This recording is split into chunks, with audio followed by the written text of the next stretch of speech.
and the air. Kábíyèsí o, kábíyèsí o, kábíyèsí o, kábíyèsí o, kábíyèsí Baba, kábíyèsí o. You are the God of heaven and the earth. kábíyèsí o, kábíyèsí o. Our Father in heaven, King of glory, we exalt you. We declare this morning that there is none like you, because you are the Alpha, you are the Omega. In you we live, we move, and we have our being. In you will all the earth come to bow and to worship. And we have come this morning to declare you King and Lord of our lives. We pray, Lord, you accept our praises in the name of Jesus. Lord, as we start this program, we acknowledge you first, that everything is about you. Everything is in you. Lord, we pray everything we are going to do this afternoon, Lord, please take preeminence in the name of Jesus. Lord, even as we have come to learn about fire and how to avoid or prevent occurrence, I pray and I prophesy over the life of everyone who will not be victims in the name of Jesus. Lord, we pray that you keep and preserve our homes in the name of Jesus. All that belongs to us are secured in you, Jesus. And we know that we are untouchable, because the Bible said, touch not my anointed and do my prophet no harm. I declare everyone in this place this morning and every member of Blast Church that we are the anointed of God, and no evil is permitted near us in the name of Jesus. As we proceed in the session, Lord, please proceed with us and let your name be glorified. In Jesus' name we have prayed. Amen. Let's put our hands together for Jesus. He said many were called, but few are chosen. I believe others are still joining us. So let's have our seats. And I think we are streaming as well. Right? Are we, Brian? We are live. All right, so it's good. I believe many people will also join us online. And if you are hearing me online, you need to start coming to the arena, because there's going to be practical session as well. I asked Bro Toby Fatukasi earlier if there's going to be practical session. I know when we have fire trainings like this, there's usually practical session. I remember there was one I had back then where they made the fire and they gave us blankets one by one to come and use the blanket to stop the fire. You cannot do that if you're at home. Amen. So this morning we have in our midst our trainer, the person of Mr. Segun Awonaya. Right? So thank you. You can have the floor.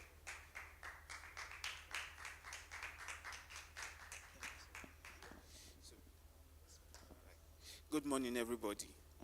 Please permit me to use my voice. Okay, thank you. Now, please can we have the slide, Brian? So I make my work easier.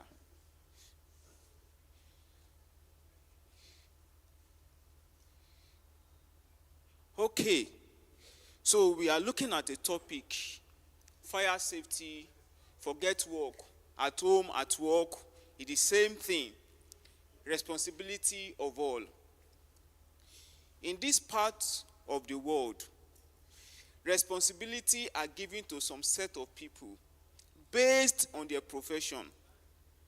And then that is why each time there's a fire outbreak, a lot of Nigerians do not know what to do. They are confused. And a lot of times, the signs are there. But because we don't pay attention, we think like everything is fine. And then when it happens, it catches us unaware, we are never prepared. We are not proactive to solving problems before they come. So each time they arrive or they happen, a lot of lives are gone, a lot of businesses are shut down, and unemployment rate begins to rise again. As a result of this, fire, it's just a four-lettered word, but carries a lot of weight. So I'm going to share with us from experience, from research, what could cause fire. I've been on this job maybe perhaps going to 8 years.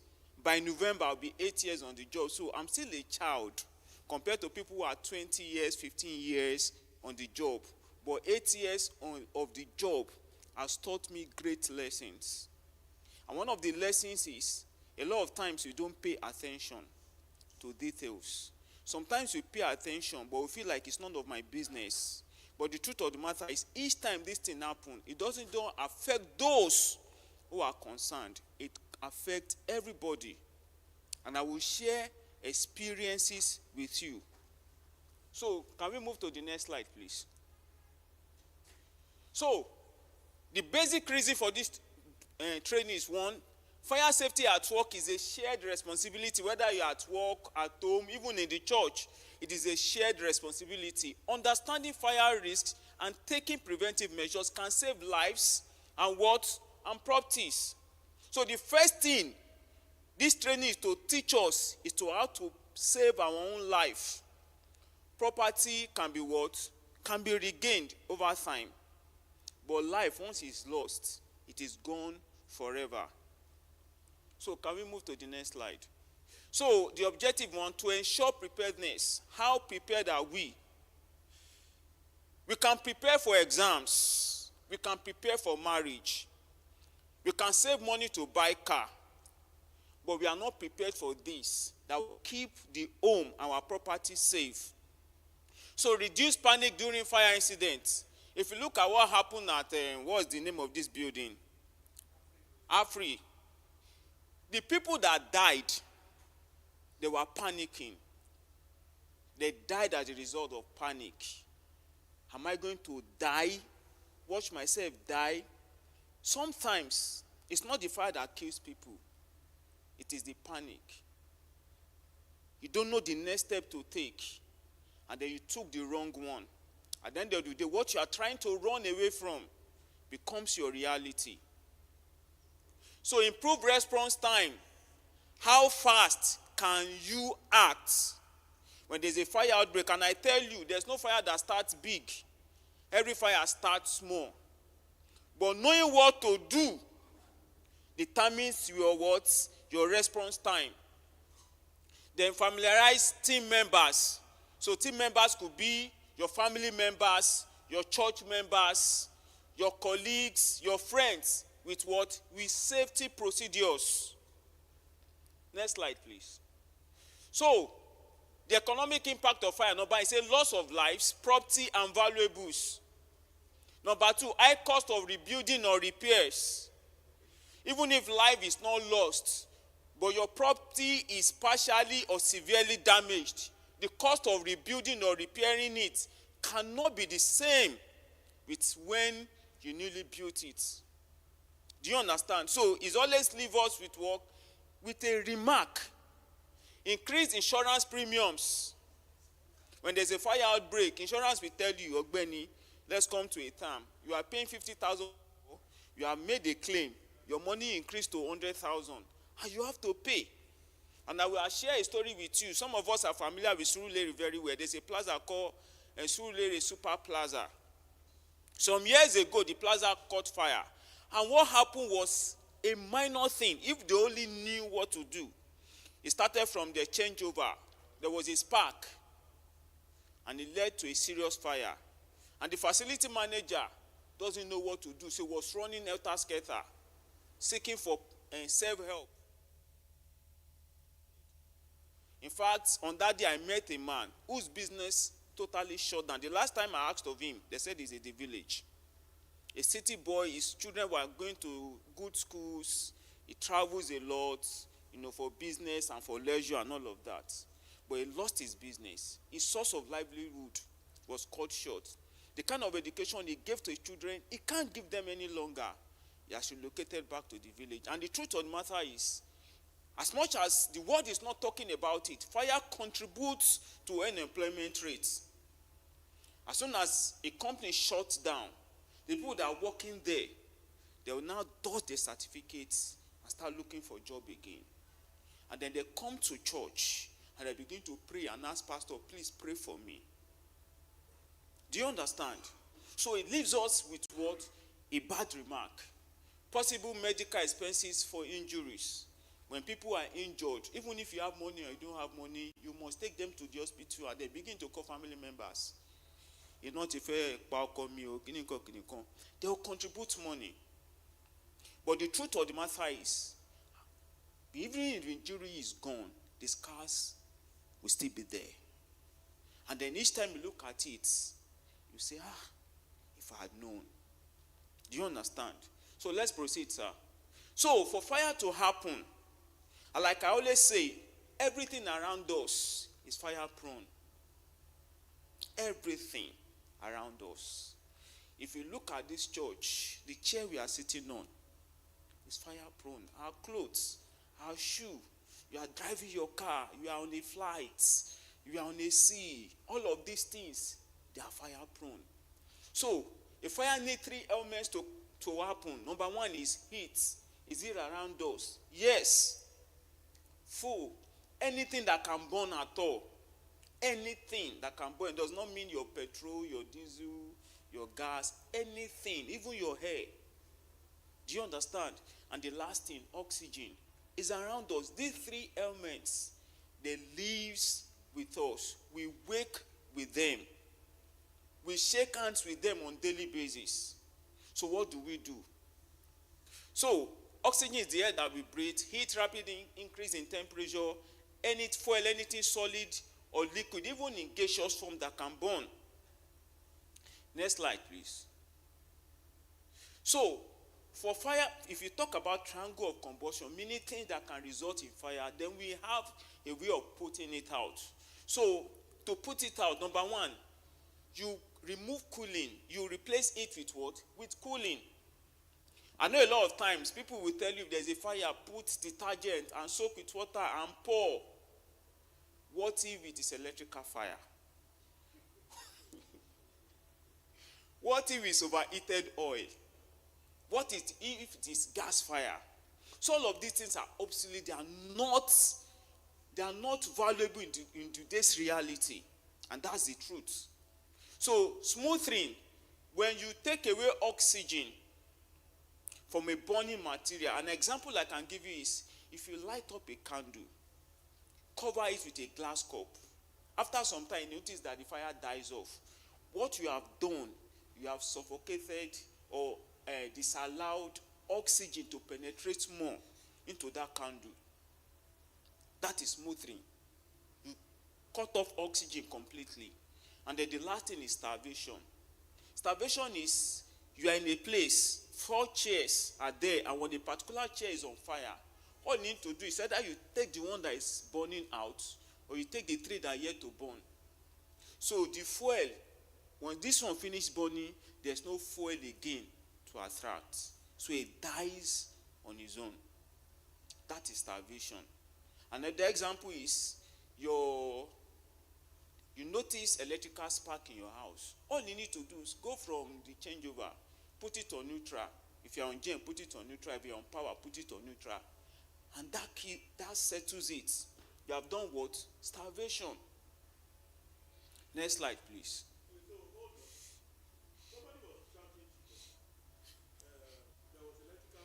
Okay, sir.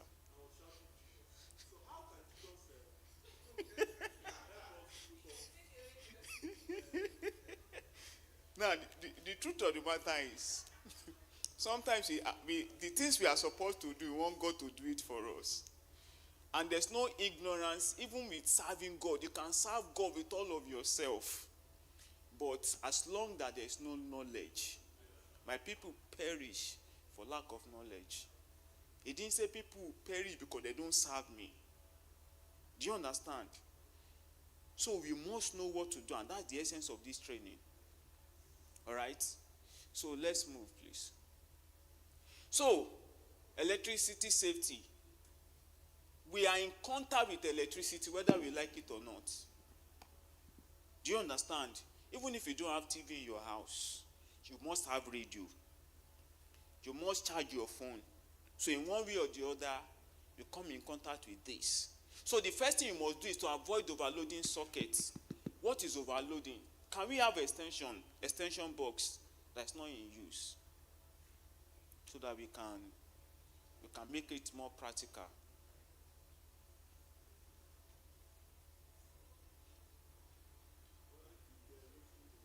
Okay, they got some. Thank you. Now, looking at this, I want to look at the wattage. Yes. Now, if let's assume this is 150 watts, and then you plug your TV is 90 watts, and then it's leaving 60 watts remaining. You plug your hot plate. Your hot plate should be about 400 watts. Now, if you put both together, what you have done is overloading of sockets. To make it very simple. And then, the truth of the matter is the fire may not happen immediately. But over time, you begin to perceive some smell, like something is burning. An African man, the true mentality of us is, this thing is expensive, so he must work his money. So in the process of working for his money, something may happen. Sometimes he may even come back. For those of us who are familiar with safety, there's what we call near miss. Near miss is supposed to happen, but somehow it didn't happen, but it gives a notice. And then we don't pay attention. You come by, you notice a dent, a black stain, and then you clean it up. And it continue working. And the date will not take any longer. It will result in fire. And sometimes you blame it on village people. You just travel to the village. Your grandmother's friend or younger sister was looking at you, this Lagos boy, you have come again. And then you say it's my village people. But it's not your village people. It is you actually not paying attention to things that can save your life. So unplug appliances when not in use. A lot of time we procrastinate and we do it later. Maybe perhaps I won't be here if the second point had happened to me. While I was in school, I grew up in a very terrible place. And I know some of us, we are familiar with that place. I grew up in Ajegunle. And I'm coming from it's not even humble. Let me say we are poor. Do you understand? So there's nothing humble in poverty.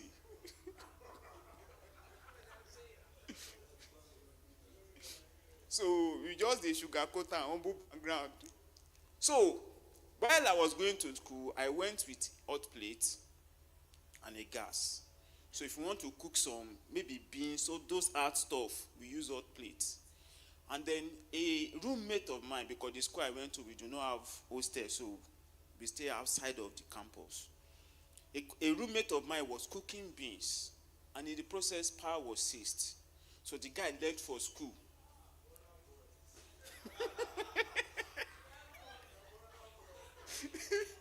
So you are the one. So the guy left for school.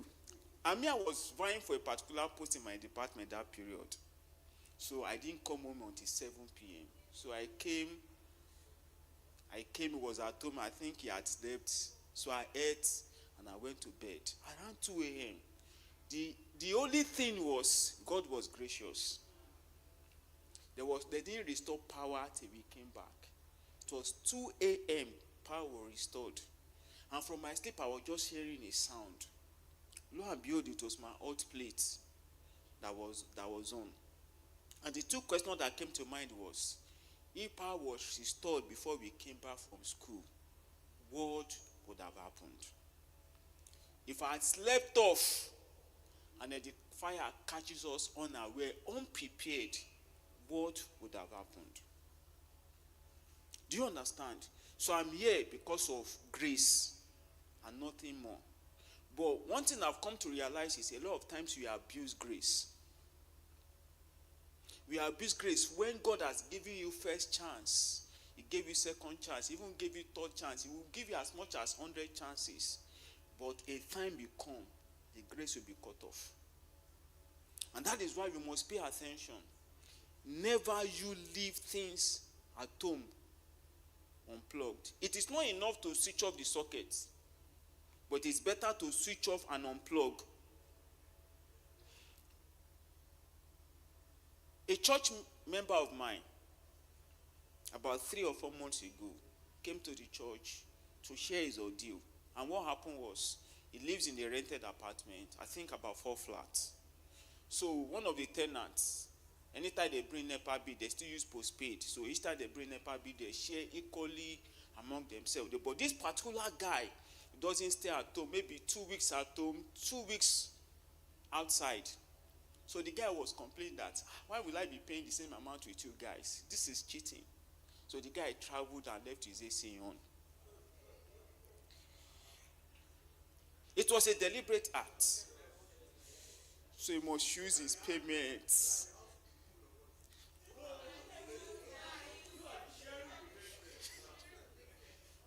Do you understand?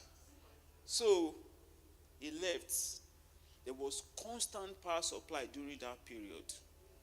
And the AC caught fire. They couldn't break in. And everybody was affected. The truth of the matter is, every action we take will not only affect us, but will affect people around us. And that is why, if you're in a place, if you see anybody doing the wrong thing, please speak up. Because in safety, it is said that you see something, you say something. So if you are keeping quiet, the day will come that you will not be able to speak again. Because you'll be directly involved. So if you are working in a place, even if the CEO is not your friend, your guy hates you, but he pays your salary. If somebody is doing anything wrong, please speak up. If you cannot address the person yourself, look for somebody that can address that person. Okay? So replace damaged cords and outlets. All right, sir. You see, as I'm talking to you, I'm not in the house. My DSTV is on. Okay. My television, now, it's not on as in on. I didn't even put it off. I only use remote to put off the TV. So that when I come back, I just, do you understand? Yes. Instead of the thing booting, what is the risk? Now, you shut off in your own thinking, but there's still flow of electricity. Just that it cannot power. But if anything happens, if there's over voltage, what do you think will happen? It will affect. Do you understand? And that's why you must switch off completely.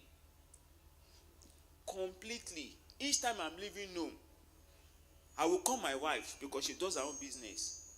Hope say TV day off and you unplug them. Truth. Because if anything happen, the first person the landlord will call is me. Ọ̀gbẹ́ni kí ló ṣẹlẹ̀? And I will explain. Even if it's my house, I'll play by the rule. Do you understand? So please, it's better it boots. That few minutes is better than minutes of getting home and you are looking like this. Now my house be this. I'm another house. Do you understand? All right, sir.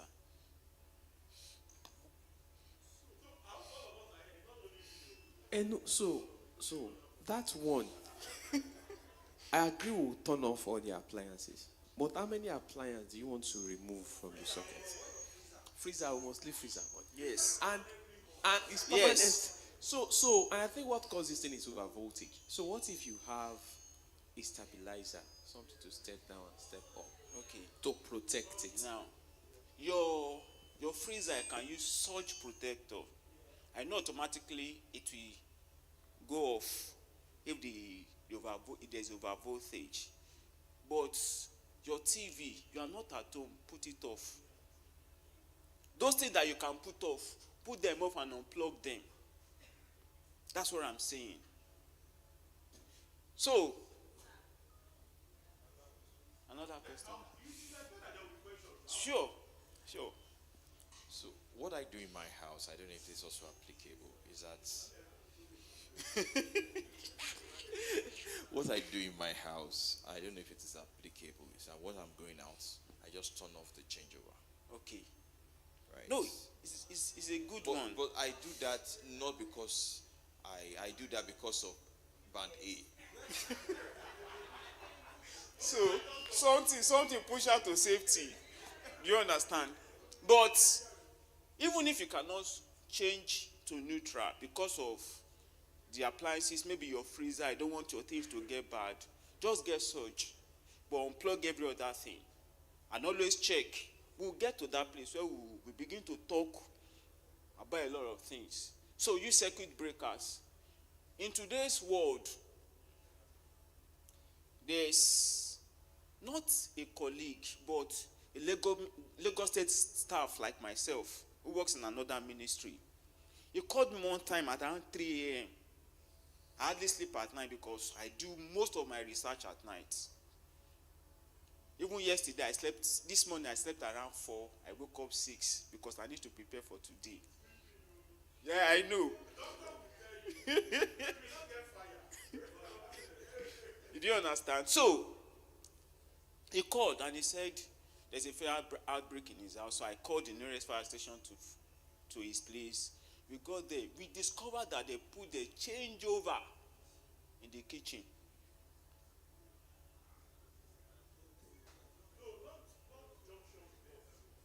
Your changeover. Some of them, we have them in the kitchen. Some of the building now put it in the kitchen. Changeover, yes. Yes. So, do you understand? So you must pull them where if there's anything happens, you must be able to go out. Because the first thing is save yourself first. And then if you know that you can now fight the fire, use the fire extinguisher, you do that. But if it is not safe for you to do, bro and sis, alert everybody and do what? Japa. So why is it unsafe to put it in the kitchen? Okay. Yes. Now, you agree with me that some of us, or a lot of us, we have our gas cylinders in the kitchen. Right? Now, if you are cooking and there's a spark from the changeover area, so you want to leave the cooking, attend to it. And the process of attending to that spark, it became uncontrollable. What do you think will happen? Disaster, because of the gas, and you are already cooking. So disaster will happen. So that's why it's unsafe. So the thing that will prevent hazard should be outside. And that's why each time I want to install fire extinguisher for anybody, some people will tell you, put it in my house. I say, sir, it is not ideal. Let's put it outside. Do you understand? Because the place you are keeping it inside, what if fire happens there exactly? What would you do?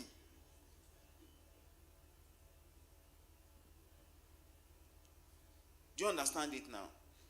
Hello, I want to ask you. Yes, there's a question online actually. Okay. It says, what kind of protection does circuit breakers, voltage regulators, and stabilizers offer? Okay.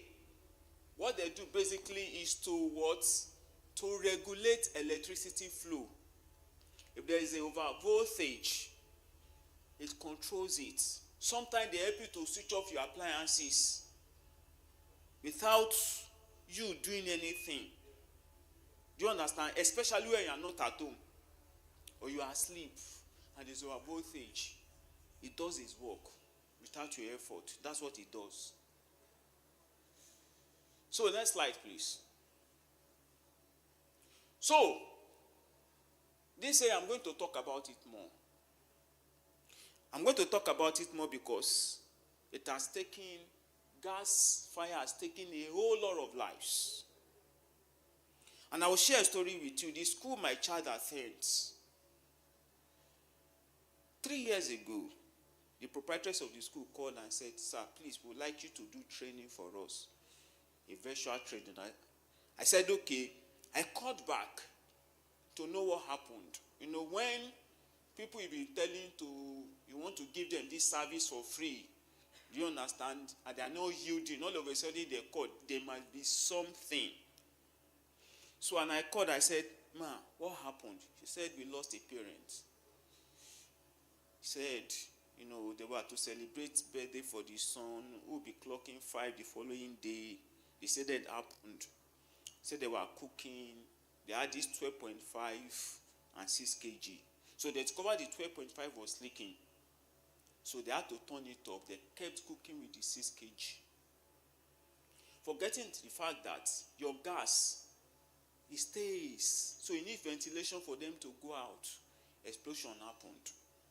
The mother of the child with the younger sister, they were severely burnt. They were rushed to the hospital. The mother died immediately. The state of the younger sister, I don't know.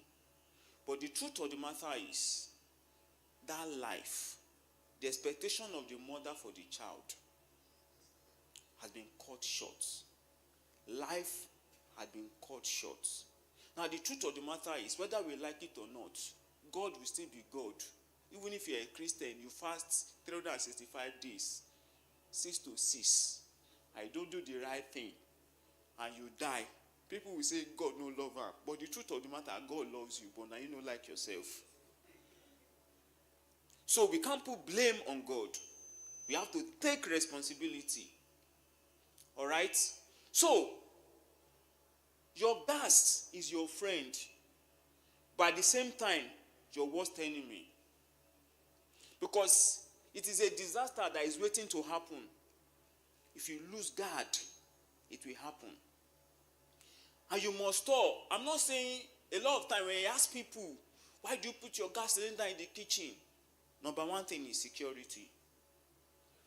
We are security-minded and not safety-minded in this part of the world.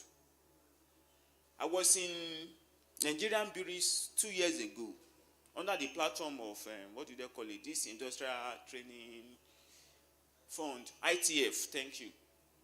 And then the process, a man is a man. He stood up and said, "Sir, please don't talk about it any longer." He was talking with so much anger, and I asked why. He said, "I bought 4 cylinders. 3 were stolen, so the last one I kept it in the kitchen. After I had finished venting his anger, like I was the one that stole the cylinders." And I asked him, I said, "Sir, if you are given a blank check to choose your life and your gas cylinder, which one would you choose?" He looked. He said, "I would choose both." I said, "Choose one." The truth of the matter is, we are a product of our choice. Whether we agree or we do not agree. Thief will come. They will take whatever they feel is important to them. But fire will come. It will take everything, whether it is valuable or not. The thief that will come to take life, now is not a thief, is an assassin. Do you understand? So fire is worse than a thief. It doesn't knock at the door. In those days, in the 90s, we hear they will write letter. "We are coming to visit you. Prepare for us." So you begin to call your friend, "If you don't have money, bros, how much you go give me?" But fire do not knock. It catches you unaware. Even as a firefighter, sometimes you go to the scene of fire. I'll be the last person to come down because I want to observe what is happening. Because my own life too is at risk. Sir? So people are running out, and I want to go in. So the first thing I must do is to put myself on check. Because if I go, my family will suffer. That's the truth. Do you understand? So, we as a person, we must begin to pay attention. Though if you call us, we will come. But if we get there, we can only salvage those things that can be salvaged. If somebody don't go, your own chapter don't close. All right, sir. Now, what of people living in houses where you can't put the gas cylinder outside? You are living on the second or third floor. What do you advise? Now, if you can't put it outside, as I'm sure that some of our buildings do not leave room for us to keep, but you must keep your gas cylinder in a very safe position where there's enough ventilation. Because if your gas is exposed to too much heat, it will result in what? In explosion. And your kitchen is naturally hot. You cook there, you do a lot of things there, so it is hot. So you must have a way to ensure that there's enough ventilation around the place where it is kept. I will not lie to you, mine is in my kitchen. Because the only place I can keep it, generators have littered out those areas. So I have to keep it in the kitchen. But I put it in a place where there's enough ventilation. And I tell my wife, don't let this girl near that place. Each time I talk to my child, she's just 5 years old, don't go near that place. And I'll tell her the reason why she should not go near it. So, and I keep matches. I don't even use matches, so I use automatic ignition kind of burner. So, we must begin to teach our children as well. Talk to them. Even if they are 2 years, begin to let them know why they shouldn't do it. Because if I lie here, God will judge me. You came to train this people and you lied to them. Do you understand? But we must tell ourselves the right thing. So, Sir. turn off gas. Okay. Sorry. So how do you know, like you said, there are usually signs, right? If your cylinder is sweaty on the body, what does that mean? Now, if it is sweaty, there are two reasons. There are two things. He said that one, the gas is about finishing. That is one. Number two, it could be some technical error that you need to check. Do you understand? And sometimes you might begin to feel like there's a leakage. Once you begin to perceive there's a leakage, please turn off. Take the cylinder outside. Do you understand? There might be some errors that you need to pay attention to. So those are the two things that may happen.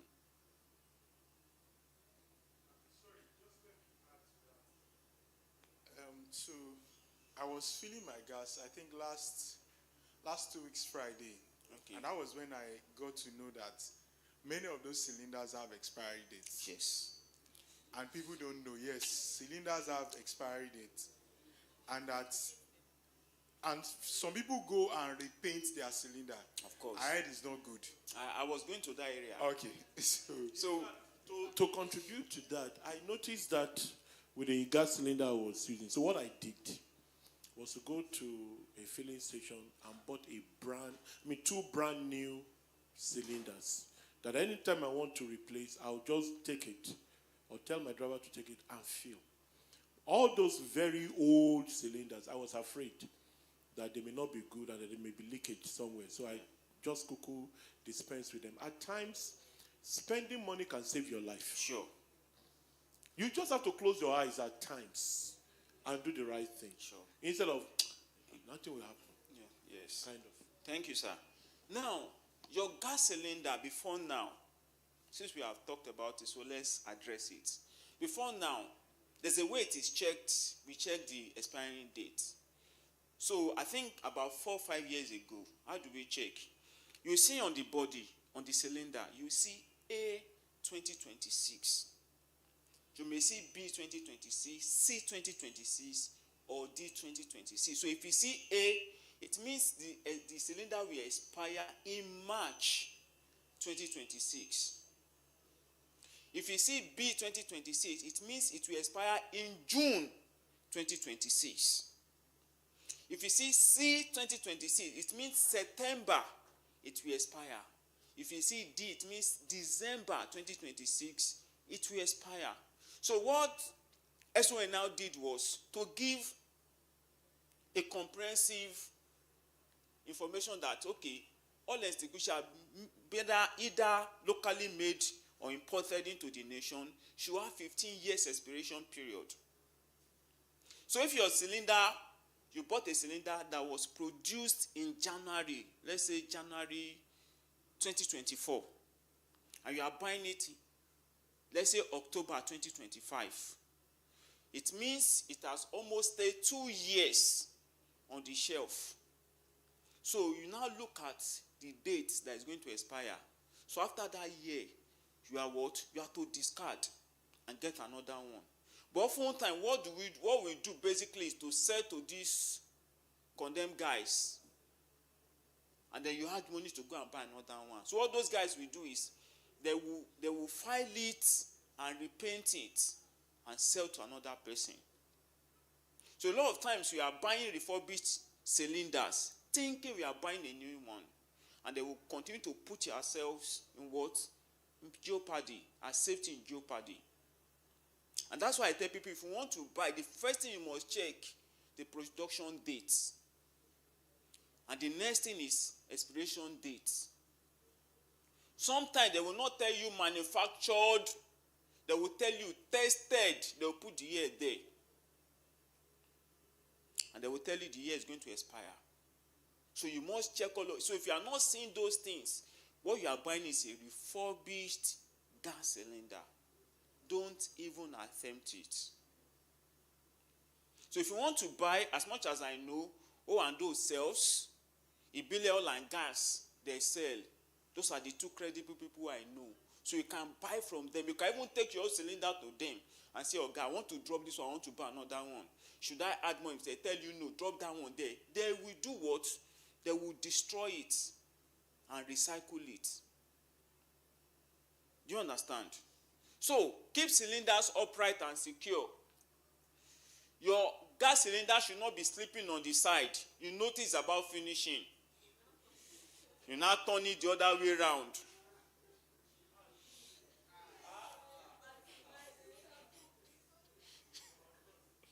Do you understand? Because gas is expensive now, does not also mean that you should store gas in your house. And sometimes you overfill. Your 6 kg, as much as I know, can take up to 7.5.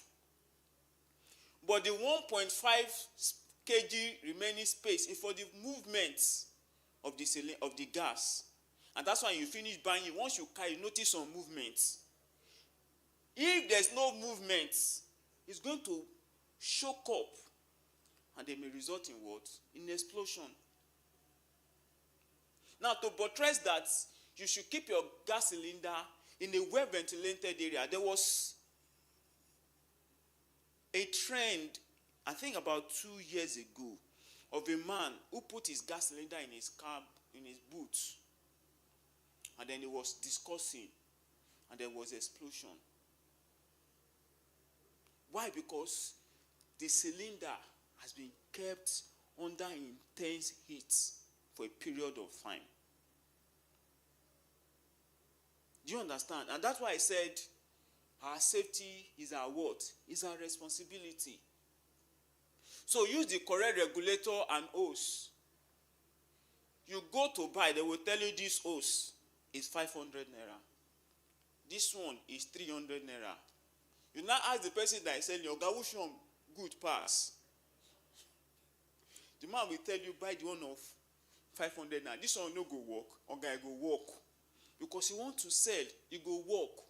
You now say, give me. You don't know if that one is single layer, the one of 300 naira. and the other one is double layered. So you are buying single for 300 naira. So if you now put the two of them together, it will be 600 naira. But you cannot combine them together yourself. That's why the other one is expensive. So we now place money over safety.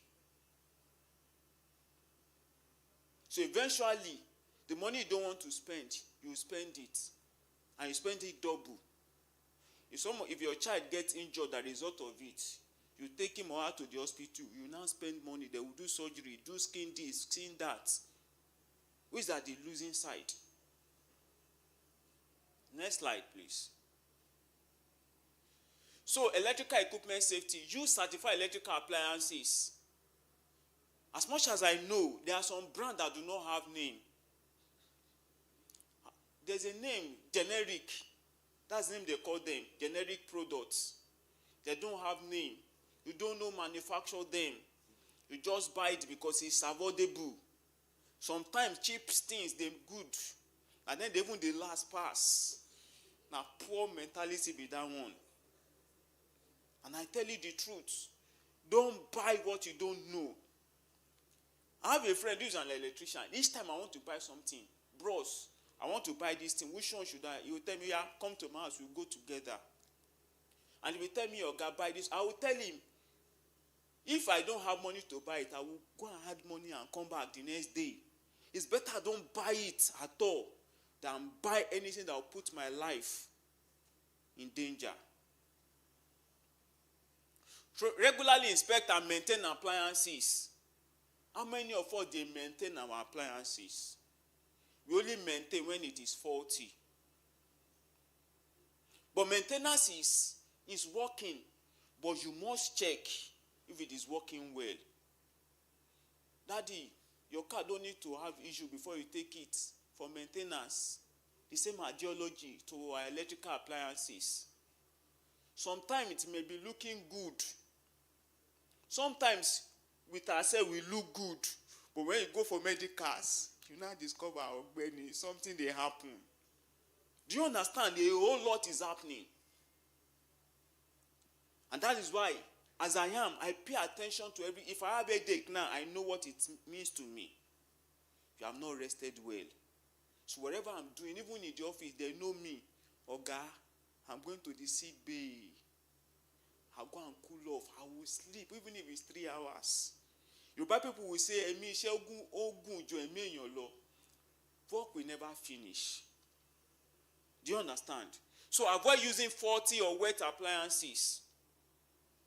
You quite understand that this thing is not working well, but you kept on managing it. A day will come that you will not be the one to manage this thing. This thing will manage you. Do you understand? Keep electrical items away from water. All right, sir. You know, some of the things you are saying, they are very important. They may be funny.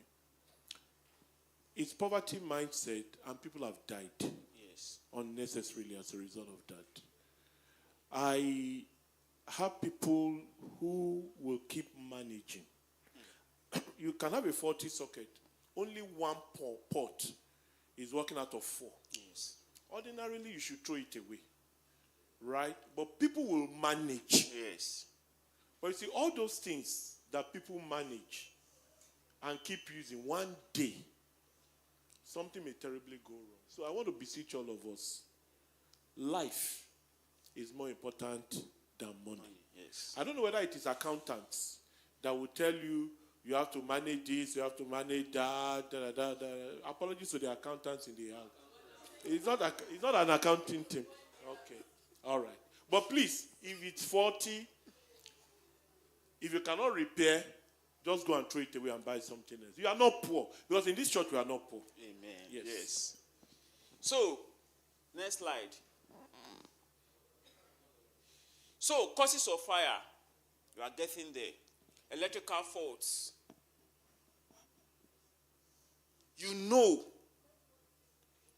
that this cable do not have the capacity to carry the load you are putting on them. But because You have priced the cable. The one you are going to use next is expensive. It's expensive. I tell people sometimes borrow money to stay alive. If I knew that taking loan can make someone rich, I would have been rich by now. That's the truth. So borrow money to stay alive. There are things you can't run away from. There are things we can never run away from. And if you know the capacity immediately, please borrow money and get it done. Because in the process of saying, this thing is bad, but I don't have money. What if something goes wrong? The money you are trying to run away from, you eventually provide it. So get it done and get it done well. I was somewhere to do a work. And when in the process of talking, the man asked me a question. And I answered. He now said, I will give you the job. Even if the electrician, somebody refer him to you, ask question. See, the internet is there for us to learn. Ask question. Do a research and ask him. If this thing and this one happen, what will happen? If he doesn't give you right answer, tell him to go. There's no abracadabra to what? To safety. He doesn't know it. He doesn't know it. Do you understand? So number 2, gas leaks. Now, some of us here, we perceive differently. I might be here, something may be smelling. But I told you that is there. We tell me, something is smelling. And me, that is here, we say, nothing they smell. And some of us are like that. We don't perceive things easily. You come back from work and your guy have stressed you that day. Lagos traffic said, can't deal with you. You now got home. Let me quickly prepare Indomie to eat. And the process of trying to light up your gas cylinder. Now, the leakage didn't just happen. A lot of us will leave our gas cylinders on. You don't switch off the control. You leave it on. You go to work. You come back. Because of the seconds that you want to turn it on. So that I can quickly cook. Do you understand? And then there's a gas leakage. Each time you want to refill your gas, there's a rubber, a black rubber, round rubber. Always tell them to change it. It's not there for decoration. It's there to what? To kick against leakage. Do you understand? So always tell them to put it. If your burner is having issues, replace it. Even some of us, our cylinder is our age mate. The cylinder we are using at home is our age mate. My grandmama use them. Leave them for my mama. Me, I can't inherit them for my own mama. Do you want to leave it for your own children too? This might be some of the signs of the leaks. Unattended cooking. Women and Z word. We don't do Z word again. Okay, it's Netflix. Now, a lot of times, when you overheated oil, what would you do? Let's make it interactive now. If you have overheated oil, what would you do? Oil.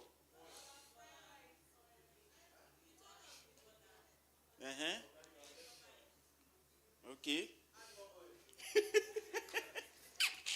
That's the fastest way. Add more oil.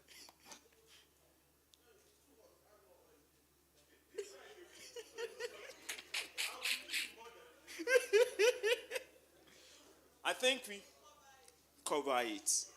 So you off the gas and then you cover it. What have you done? Smothering. So that's good one. So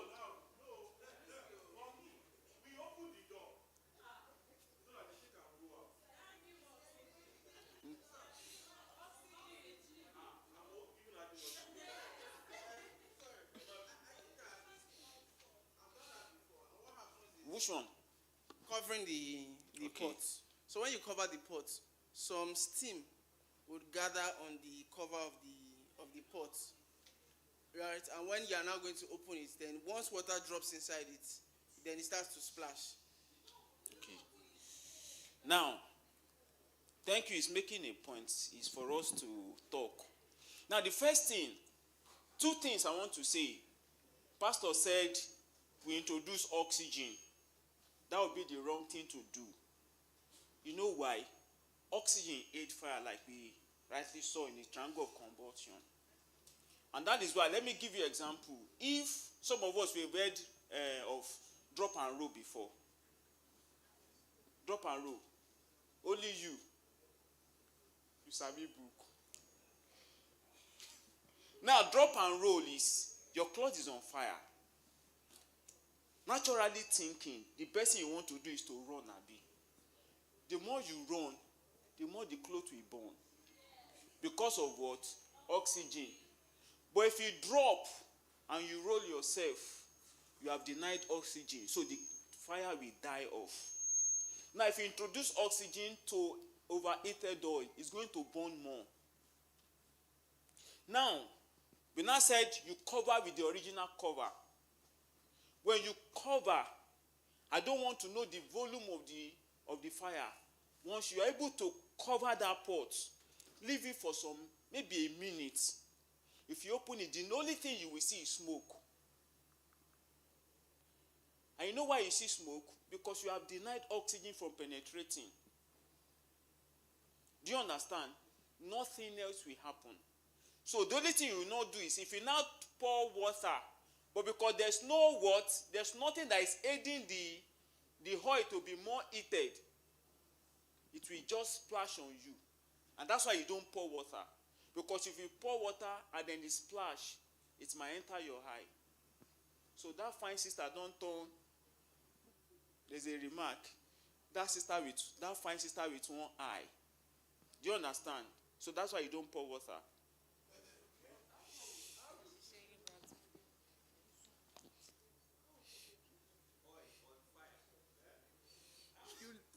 Oil on fire and leave till it is, caught fire. A lot of things could be the problem.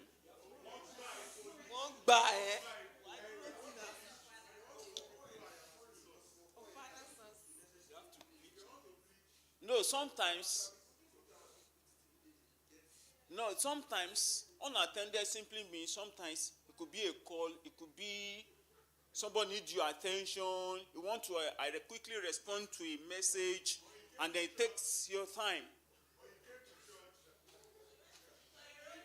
Now there was a particular period I was cooking, and that period I actually saw it in a dream that my house caught fire. Do you understand? And as at that time I was already working as a fire officer, it happened 3 times.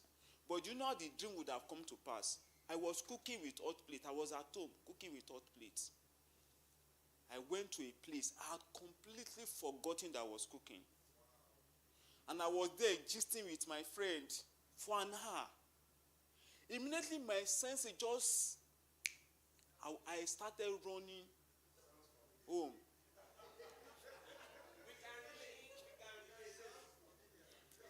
The only thing that happened that day was my friend came before I came. That was the only thing that saved the day. Do you understand? So a lot of things could take our attention. A call could take your attention from what you are doing. And that is why I tell my wife, if you are feeling sleepy, don't cook. Don't cook. Because in the process of just taking a nap, you don't go. Do you understand? So, if you are to take a call, it's better you put your cylinder off. Go and take the call and come back. So the hunger go only wire you for that period. Once the food is ready, you chop, go to bed. So, candle and open flames. Like somebody was talking yesterday, he said, even if you are romantic, you want to have a romantic date at home with your husband, please use a base for your candles. Because may know from romance, enter romantic. You know what I mean? Do you understand? So, smoking indoors. I want to be sure we are all Christians and nobody smokes. So, I want to believe. So, don't let us talk about smoking. Even if you have smoked before, you have been regenerated. Now, if you smoke indoors, your curtain, we'll get to that place where we'll classify classes of fire. Your curtain, your clothes, if you mistakenly dispose the cigarettes, the butts, it may result in fire outbreak. That's why we ask you, don't smoke indoor, smoke outdoor. So, flammable material storage. People store fuel in the kitchen. Yes.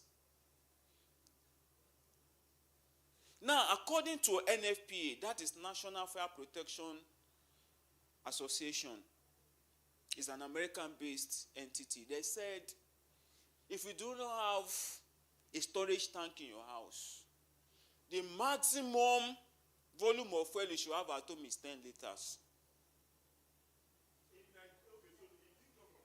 It didn't come from Nigeria, but that is the standard we are following. Fire service. Yes. If you do not have a storage tank. But you have a storage tank, sir. You have a storage tank. I say if you do not have a storage tank. Yes. Yes. It should not be more. But you know where that 10 liters will be? You know those jerry can that soldiers use? Those iron, those metallic, that's where you should keep it. Not those 5 liters, 10 liter kind of cakes. Do you understand? You use solar, sir.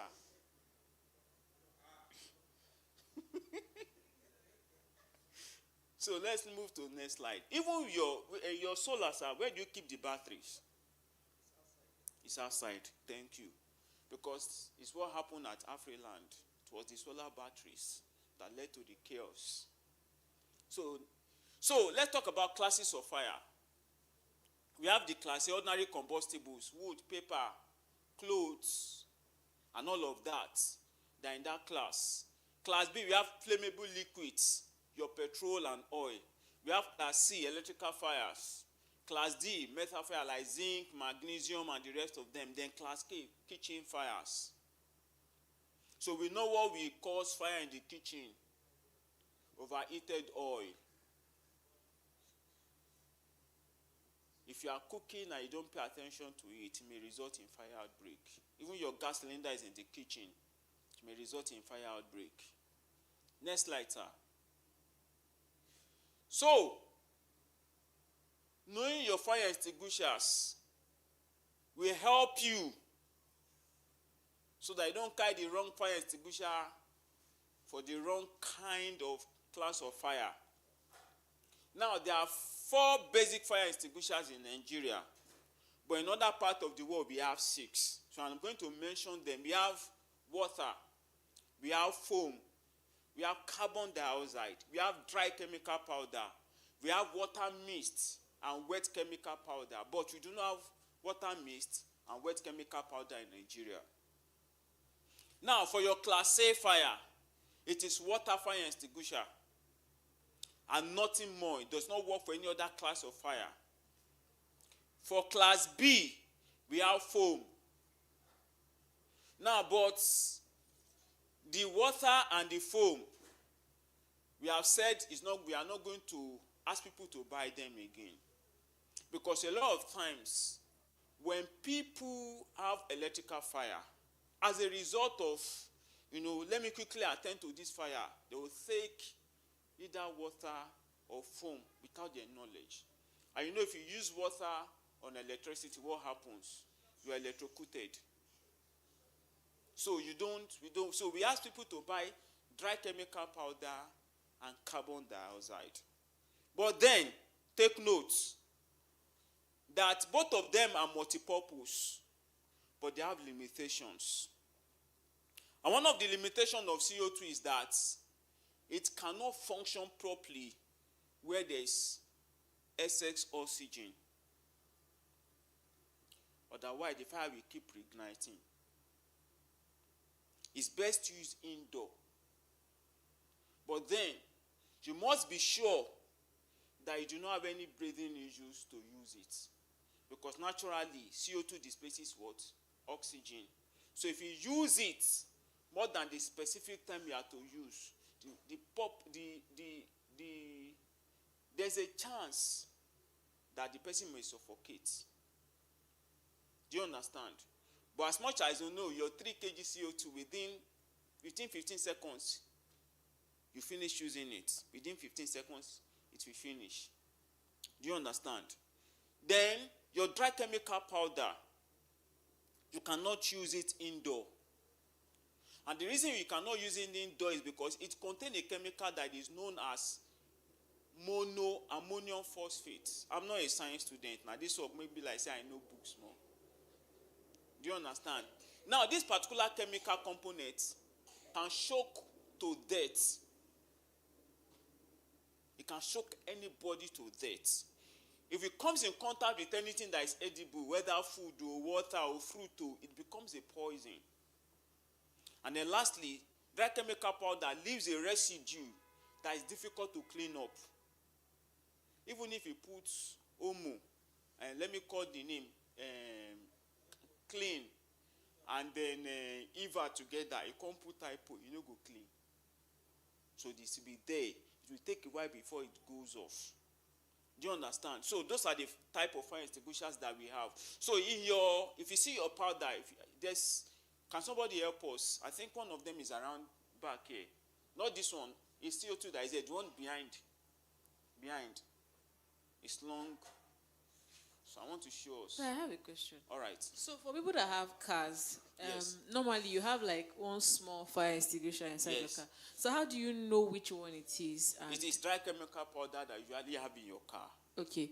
Then I heard something. I think there was a day I was driving out around Jibo, and then I was stopped, and then they were saying, "No, is your fire extinguisher expired or not?" Honestly, I didn't. I just said no, and then he said I should bring it, and then he checked it. It was looking like, okay, where's your license? Where's everything? I shall give everything, and then he let me go. So how do we know when your fire extinguisher is expired or not? Because I know that happens. Okay. And where can we refill if we need to, or do we just need to buy a new one? All right. So your fire extinguisher, every 6 months you service, whether you use it or not. You must service every 6 months. Okay? Now, by standard, your cylinder has 5 years lifespan. But within that 5 years, there's something we call hydrostatic test. Hydrostatic test is to check if the cylinder is leaking or not. Now, if you have a leaking cylinder, it means you have a non-functioning cylinder because all of the content will leak out, whether you like it or not. Before now, we used to have a cartridge cylinder, fire extinguisher, a cartridge type, where the contents and the pressure will be separated, but they'll be inside, but they are separated within. But now we have a pressurized cylinder. This is pressurized with CO2. Once this pressure is out, even if you have, this is 9 kg, even if you have 10 kg powder in it, it will not function. And that's why you must service, so that the day you may need to use it for yourself or for somebody else, you will not be disappointed. I've seen cars of 200 million naira, 150 million naira raised down because the extinguisher the man thought he had was not working. Okay? And you know in Nigeria, if anything happens, everybody is in a hurry. It's only few people that can wait and help you. So before people will help you, help yourself. Do you understand? So that's why you must service every 6 months. At least, if you can't do 6 months, do 1 year. Do 1 year servicing. Okay. All right. Like a follow-up question, what size of fire extinguisher should be in a car? It depends on your vehicle. If A you are small using salon car. if you are using SUV and you are using 1 kg, you are deceiving yourself. Do you understand? But if you are using Toyota Camry,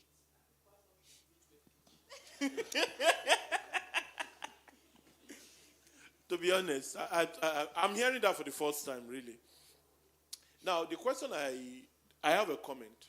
You see, this thing about servicing fire extinguishers is real. I validate everything you are saying because we naturally are taught all these things about fire extinguishers. But for me, it's a refresher, and it's very real. Now, when I moved to our house, 2011, for about 10 years, we bought about 8 fire extinguishers. okay, sir. In different points, we placed them there. Then I noticed that they were becoming rusty. Okay. I was confident that I had fire extinguishers. Then somebody now said, when was the last time you serviced them? I said, no, I have never serviced them. But this year, I serviced everything. I threw some away, bought new ones. So it's important you service them. Now, whether it's 6 months or 1 year, I don't know. But I think you should do that regularly. Now, from what you have said, and going by this chart, does it then mean that in your house you must have 2 types Yes, sir. of fire extinguishers? Yes, sir. The dry powder And the carbon dioxide. Is it carbon dioxide or Yes, mono- sir. Carbon dioxide? dioxide, CO2. Okay, CO2. And that is for all of us, meaning that as we go back home, we are not poor. Let's make the sacrifice to buy 1 CO2 and minimum 1 dry powder. I have about 8 in my house, even though I have never experienced and I will never. But if anything does happen, I have a variety. And beyond that, I have taught everybody in my house how to use fire extinguishers, so that in the event of anything, everybody can use it. Thank you, sir. All right. He has a question. About 5 years ago now, I had a canister of spray, paint spray. It was behind my windscreen, and I was parked out in the sun. So what happened is that it exploded, and it broke my glass. Okay. So now my concern is about this. I know it's pressurized. Is there any risk of this thing exploding in the car if it is left, where it's getting the direct ray of sunlight? What's the risk of this cylinder in the car? Okay. That's my question. Thank you. Now, one of the reasons, the most dangerous, I know we don't talk about it, but me, I will tell you the truth. The most dangerous fire extinguisher is carbon dioxide. Not even this one. Not this. Carbon dioxide. Very dangerous. The truth of the matter is, your gas cylinder can keep you alive, but it can also kill you. If you use them wrongly. I will share a story with you where I do most of my servicing, because I do not have workshop of my own, so I take it to where it will be done. A young boy just died, I think 2 months ago, and he died as a result of refilling CO2. He didn't follow the due process. And the process he was trying to refill, I think it exploded. The extinguisher, if you see where CO2 is reacting, your gas, it's a gas. If it's where gas is reacting, you know it is. No be more, thing flew and hit the guy on his chest. That was how he died. A young boy, should be more than maybe 1920. So, your dry chemical powder has nothing to do. But I will tell you for free that the best place you can keep your cylinder, your gas, your fire extinguisher in your car should be your front seat. Yes. Not the boot. You know why? As you are going out, you are picking it immediately. You can carry it. You have access to it all the time. You now want to run down and try to open your boot again. Sometimes, some of our cars are fully automated. You get to a point, nothing is functioning again. You'll be locked in. Do you understand? And the only way to save yourself is what? You take the headrests, break the glass. You don't even break the front because the engine is in the front and that's where the fire is. You break the side where you can escape. If the back is the best place for you to escape from, break the back and go out. And instead of open your bonnet to fight the fire from the exhaust. Your exhaust is linked directly to your car engine. And that's why if you want to know if your engine is working, it's from the exhaust. If you begin to see dark smoke, you know the engine is faulty. If you see a clear smoke, you know the engine is working well. Right? So you fight from the exhaust. Just carry the nozzle or the hose directly to the exhaust. Squeeze the contents. It will get to the engine and put out the fire. Do you understand? Did I answer your question, sir? Did I answer your question?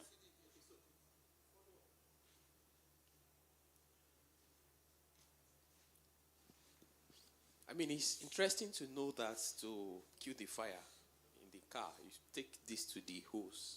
I mean, I would never have imagined that. And you said we should put this in front of the car. Yes. You mean the passenger side? You can floor. put it where anywhere you know you're comfortable, you can always pick it. Okay. It's fine. Okay. All right. So another thing, you say when we have fire, we should block out oxygen. So I'm thinking maybe in the kitchen there is fire. I might need to close the window, right, to block air from entering. Close the door as well. Then I'm dealing with the fire alone because I want to block out oxygen. Another thing is I'm considering the impact, the safety as well. Blocking out the oxygen. So is it something that is Okay. Now when I said cut off oxygen, I'm not saying that when there's a fire outbreak, you should shut your windows. Do you understand? Even in the course of firefighting, there's what we call ventilation. And ventilation comes in two ways. We have horizontal and we have vertical. The horizontal is through the door and the windows, while the vertical is through the roof. Now, if there's a fire outbreak and the place you have limited oxygen, where you are going to experience a smoke log, we call it a smoke log room. That one is even worse than when you have open flame. Do you understand? Now, what you need to do when there's a fire outbreak and you are sure of what is burning, you know you can sight the source or the base of the fire. All you need to do is take your fire extinguisher there. Even if you don't have CO2, the only extinguisher you have is dry chemical powder, and it is happening in your kitchen. The only thing is you throw your soup away. Right? You look for something else to eat. Use it. But if you have CO2, use it. But if you are not sure that you can do anything, who knows the Lagos State emergency number? 112 and... So, are you working with GT? 767 and 112. So, if you notice that you cannot fight the fire yourself, call fire service. But what I tell people most times is, immediately you notice fire, even if you are sure that you can handle it yourself, still call the fire service. It is better if we come and you had put out the fire than you are trying to do self-firefighting and it goes out of control. Do you understand? You have not mentioned using water.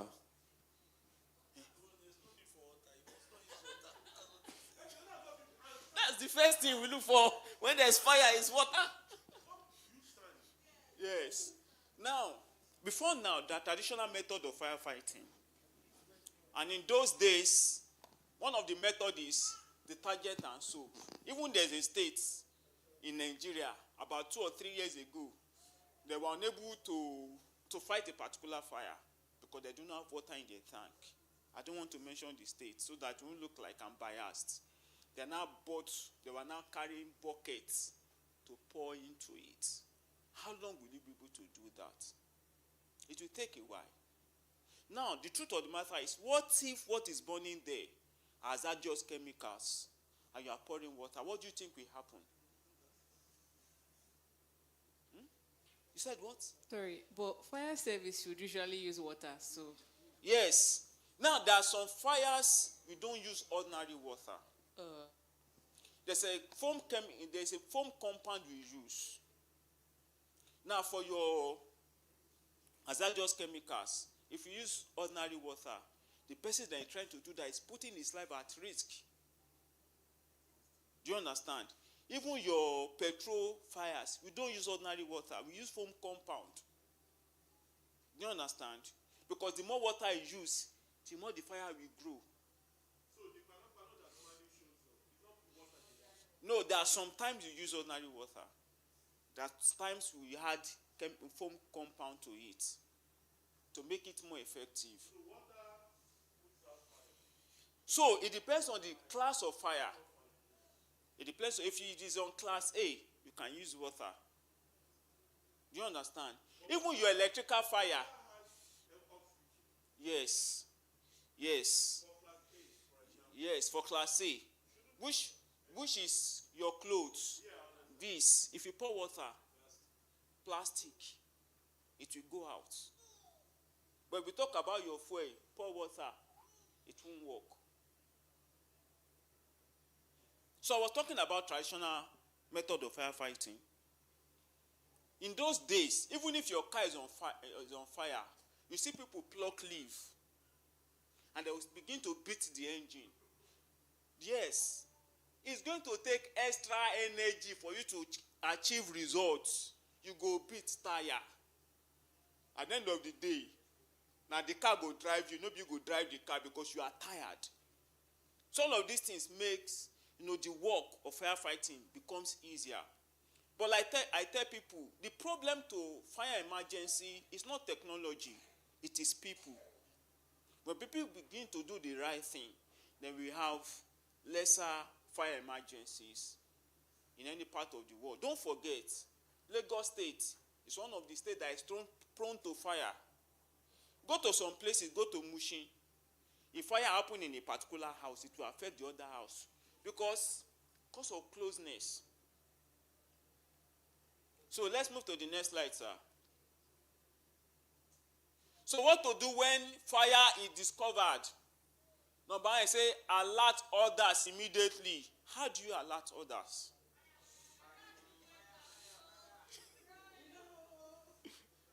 So you must raise alarm. You must raise alarm to alert others. Number two, use a fire extinguisher if it is safe. If it is not safe, you do what? You evacuate quickly. Number four, say call emergency services. Number five, say do not re-enter a burning house.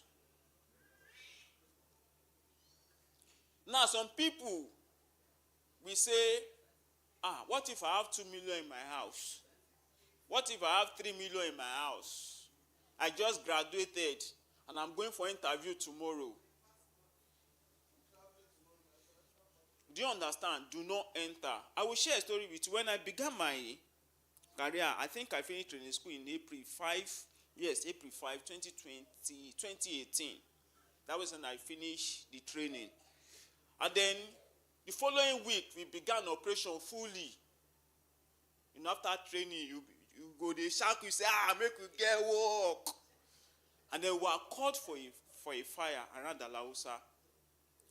And then when we got there, after we are done with the job, we recovered 2 bodies. The difference between rescue and recovered.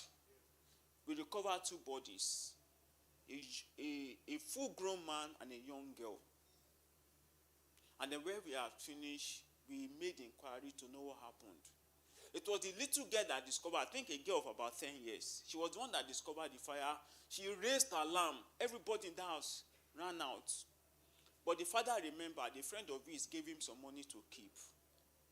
So he want to prove to the man that he didn't eat his money. So he ran back into the building. The daughter followed him. Both of them never came back alive. All right, sir. It's important we are having this conversation. So I was talking to a dear friend. And a dear friend said, I will run back into the building because of my certificates. Now, that's valid. It's a risk, but how can you mitigate it? I thought about this exact thing some time back, and what did I do? I bought a fireproof cabinet, having 4 drawers, fireproof. I've had this thing now for about 10 years. So that's where you keep your international passport. That's where you keep your jewelries. That's where you keep money. If you still keep money at home, I don't know if anybody still keeps money at home. That's where you keep money. That's where you keep valuable items. When you want to buy a safe, there are different dimensions. You can have the one that is as high as you, or you can buy small portable ones where you can keep your property documents and very valuable documents and all that, your certificates. So please, we are speaking as mature people because I'm talking to professionals. I'm not talking to market people. Somebody like Remy, somebody like Baba Femi, Tunde, and Okpaolua, Laolu, everybody. You people and Burna Boy, you people should have safe. I don't know where they got that Burna Boy from. But I hope I'm speaking your minds. Go and get a safe. It doesn't have to be the big one. It can be a small portable one where you can keep your... If anything happens in my house, God forbid, I'm not running into salvage anything because it's fireproof. Everything is intact. Thank you, sir. Now, as much as we talked about fireproof, but sir, do you know that there's a limit to your fireproof safe can hold? So we do your part. So that is it. So do not re-enter for no reason. For no reason at all. Sometimes when we go for evacuation drill, you see people walking out majestically like nothing is happening. But the truth of the matter is, the day it will happen, you will now know the difference between reality and stimulation. Stimulation is to prepare you for what may happen. But reality, you will now know that, Baba, it's different too. It's just like when somebody throw knockout here now, those explosive, because you are not, your mind was not there, what will happen? There will be a reflex action. Like you look, waiting they stop, whether to run or to stay. So the same thing will happen when fire comes. It will catch you unprepared. Do you understand? So each time I wake up, I don't wear long sleeve. And that's the honest truth. Even my native that long sleeve, I can't remember the last time I wore them. Because I'm always prepared for battle. If I'm going out, there's a fire outbreak, I don't need to start rolling sleeves. I'm okay like this. I'll just carry the fire extinguisher and do the job and take a walk. If you call me, I will answer. If you want to give me money, I will take. But I'm discharging my duty. So let us be prepared. Sometimes our preparation is not for us. It might be for somebody else. I've noticed that people who have fire extinguishers in their car don't use it for themselves. They use it for other people. And there's no law that says if your car is on fire and there's a filling station, go and carry the fire extinguisher and use. The only thing, you drop some change, say refill. Do you understand? So let us be prepared for safety. Anywhere you are, if people are doing the wrong thing, talk to them. And that's why we are sharing knowledge. You see, I'm not doing lecture, we are having interaction. Right? So let's move. Sorry, how far do we still need to go because of time? Well, I'll soon be rounding up. Oh, excellent. So, evacuation procedures. Now, I talked about smoke log room. And this is the most difficult part of this training. It says stay low to avoid work. Smoke. Smoke travels up. Because it's lighter than what? Air. So it goes up. You will still have air at the basement. So what do you need to do? The best thing to do, this is how you go on your knees. You see your both hands is to kick against walls. You check where there are walls so that you don't hit your head. Don't use the front palm. Use your back palm. In case there are what? Naked wires. It will shock you less with your back palm than your front palm. It will shock, but it will shock less.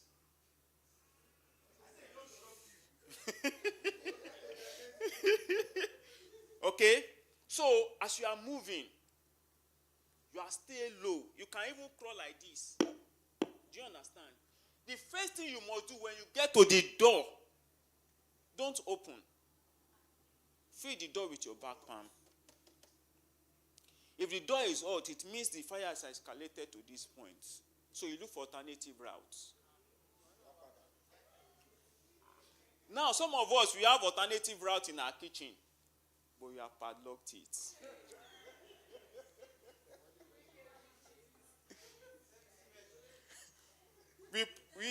We did what? We locked it because you are trying to prevent what? External interference. But there's an internal interference that I have not thought about. And then you discover that one too, you can't go through the second door. And then you are still in 3-story building and you are at the last floor. All your windows are burglaried.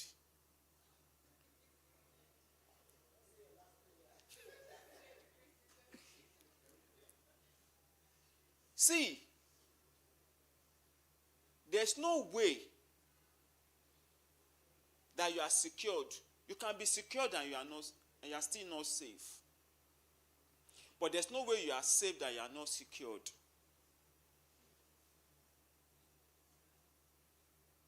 You are confused. Okay. I said you can be secured and not safe. But there's no way you are safe and you are still not secured. Because safety comprises of security and safety put together. See, the day you will know those your burglary windows are your enemies, are the day the real thing will happen. And then it will not happen. Bros, it will not happen. I like the prayers, but do something.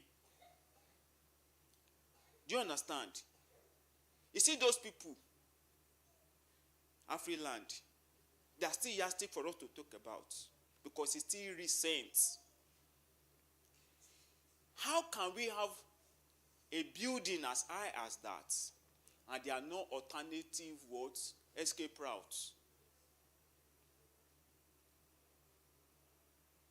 How can you be staying in 4-story building and the only way up is the way down?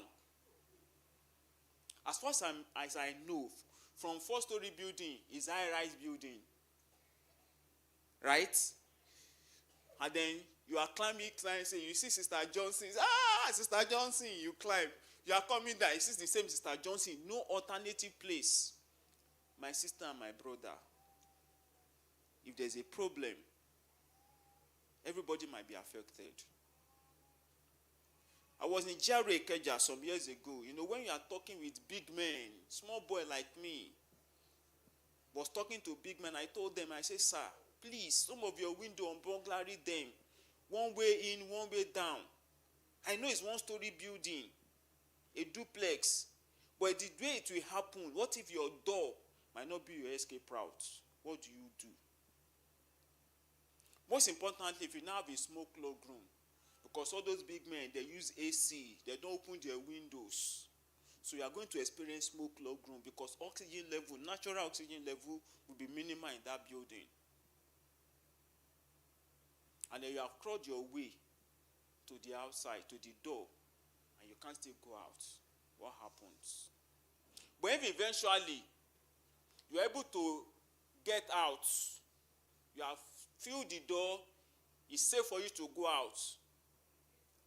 Look, I need a volunteer. Bros, come.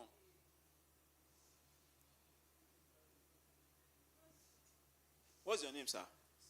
Samuel. Now, this is Samuel. I have tried, I have escaped, I have evacuated the building. But I met Brother Samuel outside. And he just standing. I got to him and I said, Samuel. Don't answer. Samuel. Samuel. And I called him the third time. He didn't answer. I should go my way.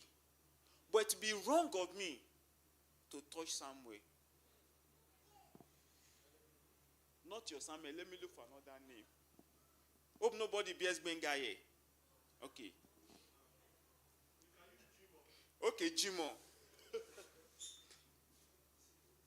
Now, Jimo might have been electrocuted. The reason I was calling his name, if perhaps he was standing there as a result of shock, I can be able to call him back. But if he didn't answer, and I notice he's not moving, it means Jimo has been electrocuted. And if Shegun now touch Jimo, what happens? What is your gompa? Sir, is it possible to be electrocuted and still standing? Usually it should be like you fall, right? Like, and then you just fall off. So is it possible to be standing like... Sometimes you might just stand there. The current might hold you. Ah. Once if the blood dries up, that's when you fall down. But if there's still a little bit of blood in you, it will suck everything. What electrocution does is to take away what gives you life. And the Bible says that the power of life is in what? Is in the blood. So we must know all of these things. So once you're able to, please go back. Thank you, sir. So once you're able to understand it, the next thing is to go to what? Your emergency exit.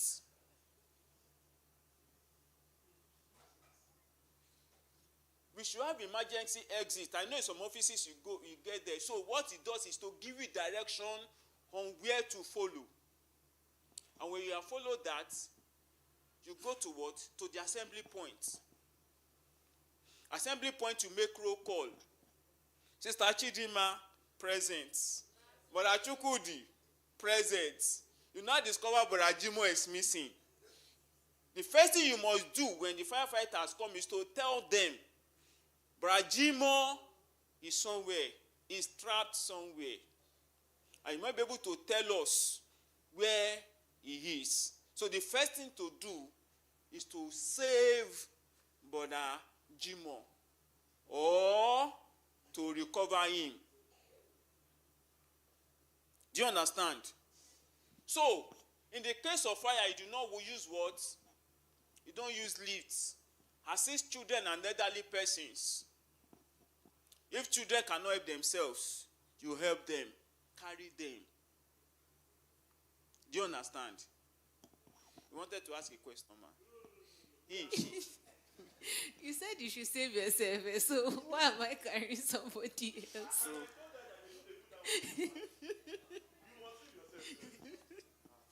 All right, next slide, please. Next slide. So, next slide. So, importance of emergency exit in the kitchen, like I said, provide a quick escape route. Reduce risk of being trapped.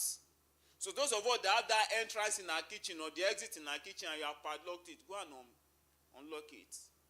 Enhance fire response effectiveness required by safety regulations. So, those who put it there are those who are actually paying attention or paying attention to details as regards safety. It's not there for just being there.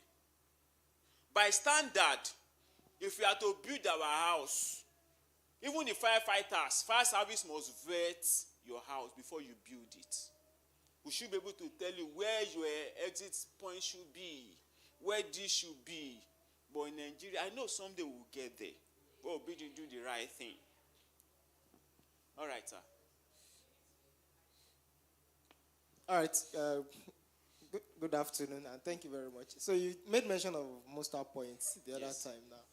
So I just wanted to mention that. So there was a time I visited an organization, like I was to do something there, and on getting there, I met all the staffs, all the members of staff, coming out. I mean, so I just stayed somewhere, and all of them gathered together at that Monster Point. So they were calling names, like you mentioned, roll call, and the rest of that. But one of the things that I heard then was that, as part of the safety measures that we also need to put in place, especially at place of work, is that you should know at every point in time where your colleagues are. Yes. Whenever people go out, or you should know, such that you are not even raising false alarm. Somebody is trapped inside. You don't know whether the person just stepped out to go and buy food outside, or to go and go on an official assignment. So just thought to mention that anywhere we are, we should be conscious of our colleagues, our people around us. Yeah. Truth. Thank you for that contribution. One of the things that I must tell us is, some of us that still stay in rented apartments, I know someday will become landlord. And when you become landlord, have synergy with your co-landlords. Don't fight your neighbors. Some months back, my wife called me from office and said she was feeling somehow. So I said, "How are you feeling?" I was trying to... So I quickly called a nurse that is very close to us. I said, "Ma, please, are you around?" He said, "Yes, please go and see my wife. Something is wrong. I don't know what it is." She went. If I had had issues with her, I would have to leave my office and start coming home. Anything could have happened. So create a relationship with your neighbors, so that the day you will need their help, they will not run from you. If they are unbelievers, please do. I am begging you. Please, I'm begging you. Next slide, please. So now, it's telling us race. Number one, if you look at it, it says remove whatever that is going to lead to fire. Remove them. You know what it is in your house. I'm not living in your house, but you know what they are in your own house. Kindly eliminate them. If there's an emergency, raise alarm. Inform your neighbors. If there's a fire outbreak, try to contain them. Contain them simply means do not allow them to escalate. If you have done that, he says you do what? You evacuate. Do you understand? If these three things, the first three, you cannot do them, run. Next slide. So I think I've talked about this. Next slide. Next slide, bro. So general fire safety awareness. Install smoke detectors. You don't need to do fire alarm. We have battery-powered smoke detectors now. We have battery-powered heat detector. That one is for the kitchen. We have battery-powered gas leakage detector. Keep a fire extinguisher at home. Avoid using flammable decorations. You know what is flammable decorations? Christmas lights. Yes. Regularly check electrical installations. Train household members on fire safety. Next slide, sir.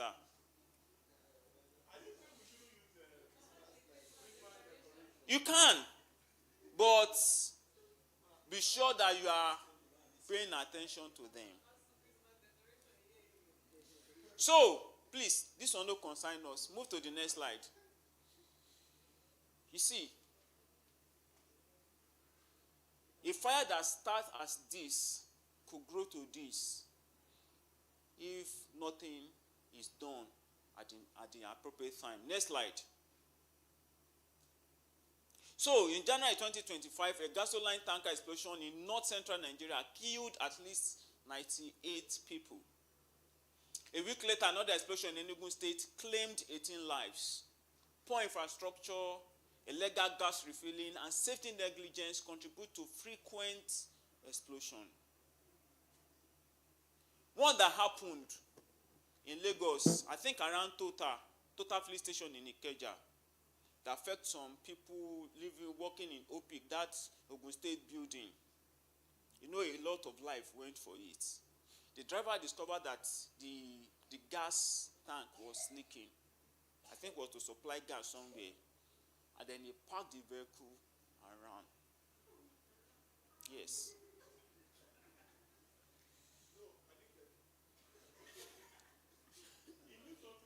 Yes. He parked the vehicle, the truck, and he ran. It didn't exploded. Claimed a lot of life. So, the guy do not have proper training. If he does, the best thing is for some of these companies, they should have the number of fire service across all over the nation at hand. All you need to do is the official line, you just call. There's a fire service around the Ikeja, opposite Ayinke house. They would have come and blanket the vehicle, ensuring that there's no explosion. And then the truck can be decanned. But I pray we'll get it there. We'll get there someday. Next slide, please. I'm almost rounding up. So, next slide. So, statistics of lives lost in Nigeria due to tanker explosion. Between 2009 and 2024, Nigeria recorded 172 oil tanker incidents, resulting in 1,896 deaths. In 2024 alone, 266 people died from tanker explosion. Urgent need for safety measures, infrastructural maintenance, and public awareness. We are doing that here today. Next slide. Next slide, please. So, conclusively, so fire becomes an acronym where the F says, feel my presence around you always. I says, inquire to know about the damage I can offer. I says, reason and think of the aftermath effect of me. Educate your families and neighbors to be conscious of me always. Fire is a good friend, and it can in no time be your worst enemy if handled with levity. It can cost you everything you have labored for, and even your life. Don't be a victim. Move to the next slide. There's something there. So, fire safety is everyone's responsibility. By being vigilant and prepared, we can prevent fires and protect our homes and loved ones. Next slide. So, any question? I knew Burna Boy was guarding the question. Thank you very much for the presentation. But so my question is around panic, and I know you had mentioned panic at some point. How do you, and because I want to try and give an example. So, you know, you can be a first, like you can experience it as a first person, and you can be like from behind. Like, so it's like the way that you react to it is somewhat different when you are the one that is experiencing it, and you are seeing people running. And I'll give you an example. This tanker explosion that you're talking about, I have experienced it on Lagos Ibadan. My friends and I were traveling, and there was a tanker explosion, and the ground was shaking, right? But we just stopped, and we were not going anymore. But the next thing, we saw everybody running by, and it was getting very dark. Everybody started running. The natural thing that you would do. You cannot sit down there. And we started running. And unfortunately for a lot of people, where we were running into, there was a canal there. Exactly. So now, how do you manage panic in that kind of situation where you are seeing people running, and even at the office as well? And I feel like the fire service, we still have a lot of work to do in Nigeria, most especially in buildings, right? And I know we are saying this is somewhat of a feedback as well, because we are saying we would get there, right? There are so many high-rise buildings in Nigeria today that does not have an escape route. right, you will see places where there are 12 floors with an elevator and a single staircase.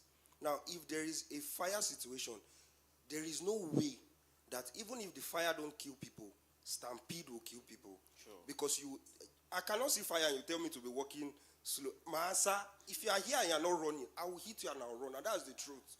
There is no way that stampede will not happen. And so how do you manage panic in where you are the first person seeing it and you are then behind and you are saying, oh, there is something happening and everybody is running? How do you just manage? Okay, thank you. Now, one of the things that you must do is, the first question you must ask yourself before you run is, where am I running to?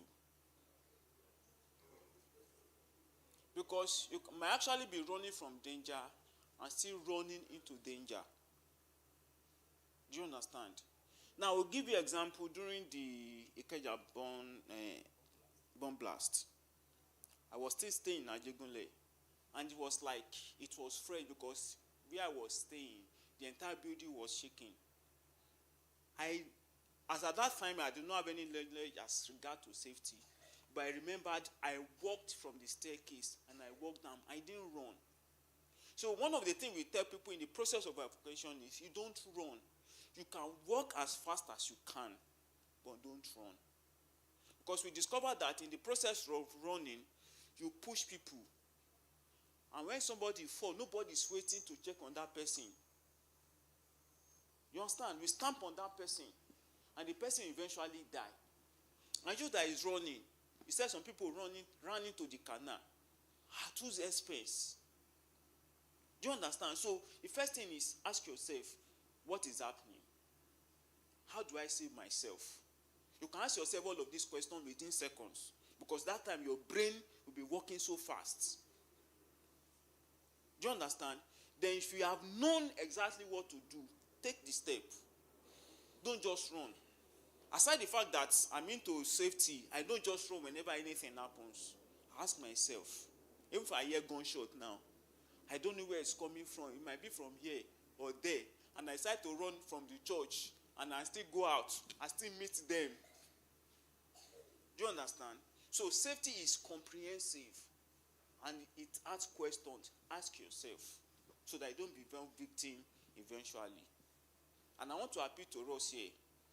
In the face of chaos, in the face of challenges, the first thing you must do is to be courageous. All right? Be Okay. courageous. So, again, I want to validate what you just said. In my organization, we have fire drills. You just hear the fire alarm. You are walking, you just hear fire alarm. We've been trained to not pick anything. Don't carry your laptop, don't carry your bag. Just stand up and quietly walk through the staircase, exit, and go all the way down. We don't run. We are going to, if I'm saying it, we may do a fire drill here. Hopefully before December. If not, maybe your next pastor will do a fire drill for you. We'll do a fire drill for you. Because I had it in mind that one day will come and we'll probably do it during a second service, not the first service, where I won't even tell anybody apart from probably a few people that, oh, we hear that there is fire in the facility. Can we please exit? And the thing is, can we exit quietly? All the doors will be opened. Everybody will just go out. The challenge for me is, where will the mustering point be? Now, it is small facility and all that, but I had it in mind. We'll do it one day. And you don't need to run, DY. Because like you said, if you run, where are you running to? That's how people died in that bomb blasting at Ikeja. Now, following, because we are done, Yes. we'll do the practical outside. Now, for the benefit of everybody, a lot of information has been passed across. We must not be overwhelmed by the information we've been given. The critical thing is, what are the low-hanging fruits? What are the immediate things I can do? You don't need to do everything in one day. Yes. If you don't have a fire extinguisher, please go and buy 2.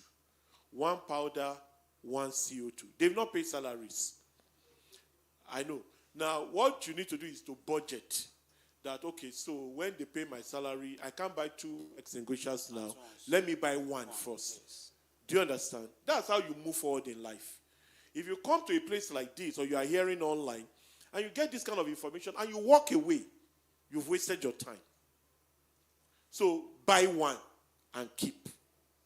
Can you buy smoke detectors? Yes. I remember, I think it was sometime last week, I had my smoke detector go off. What smoke detector will do is, if there is smoke or fire anywhere, the thing will go off. It's a way of alerting you that something is happening so that you can make an escape. And it's cheap. I think I got one for maybe 3,000 naira or something ridiculous. And I got about 5 or 7. Put them in strategic places so that one can be alerted in the event. So you can buy that. It's just the problem most of us have is misplaced priorities. We rather want to do data than to buy smoke detector. So buy a smoke detector, buy a couple. They are not expensive. Put them there. What are the other things that we have learned? Learn to unplug electrical sockets when you are leaving the house. I have learned that. It may not be convenient, but I will start doing them. These are part of the action items we are taking away. For those of you who have faulty electrical devices, you are still managing a damaged extension. Can you please throw it away? Somebody is shaking her head and saying, no, I will not. Oh God, you have to. Because we love you more than you love yourself. Some people are hoarders. People who hoard, they don't throw away anything because they say, I may still need it. May the Lord help us. So let's learn to discard anything that is not working well. Then, for those of us who God is helping, you are working in a good organization, you are earning some level of good money. Can you buy a safe? So that in the event of fire, which may never happen, you can be sure that your certificates are intact. Your jewelries, as expensive as they are all intact. You can buy one. All these things are not so expensive. Can you also relocate your gas cylinder? And if you know that the gas cylinder you are using is rusty, can you please buy another one? All these things are not expensive. You see, the will to just do it is where the problem is. Or at times we just assume in our minds that, I don't get money for that kind. Well, you can afford it.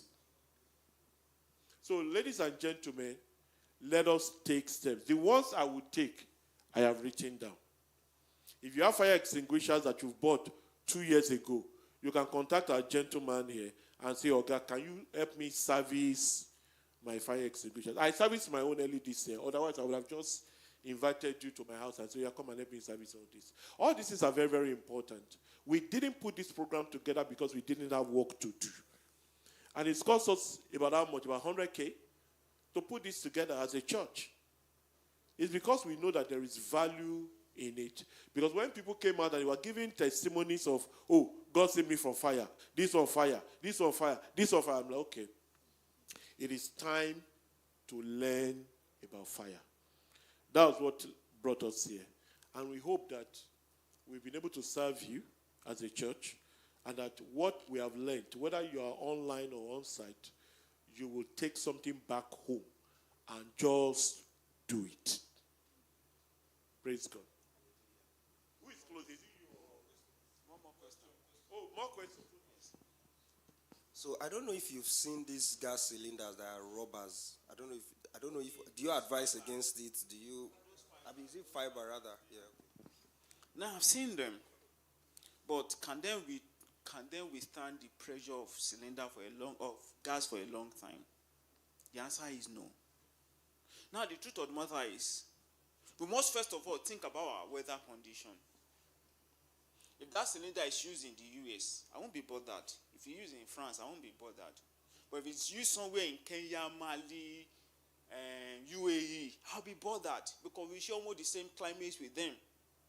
So it's a no for me.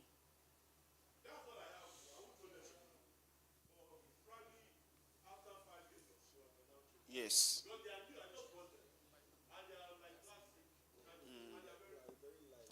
Yeah. Yes. Yes. Yes. So the one of the questions he asked that I didn't answer was, what do we do? Some of these high-rise buildings does not follow safety measures. Some of us that are engineers here, please, I want to beg us. We all know the right thing to do.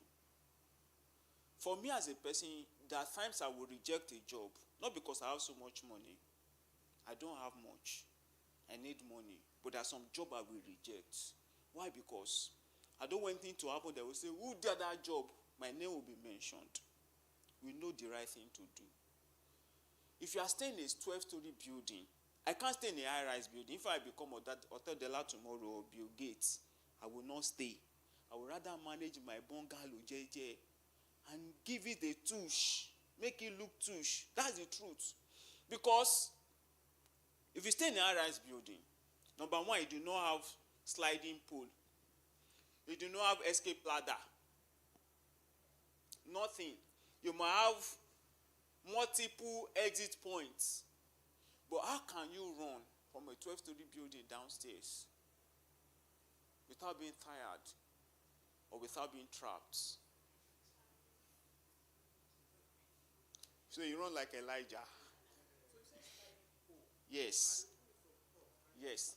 You slide you down.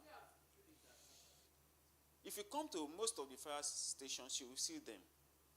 But we do not have them in so many. No building has it in Nigeria. But we should inculcate that. Yes. You can inculcate them.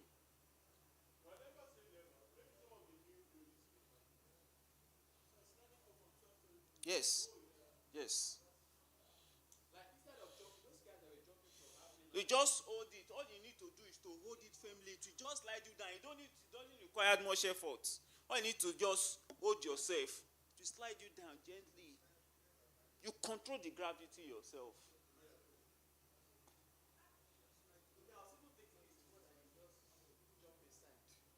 No, you know it will be up. All you need to do is, you don't need to jump, just to hold it.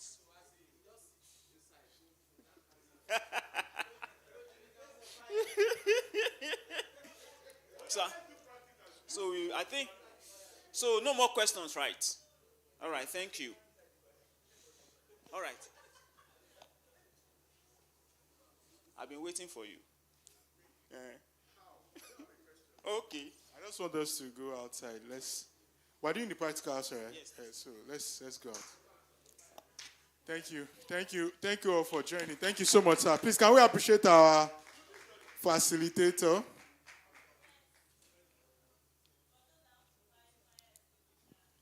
So if you want fire extinguisher, yeah. So for everyone online, we are going off, and this is where the practical starts. Thank you, everyone.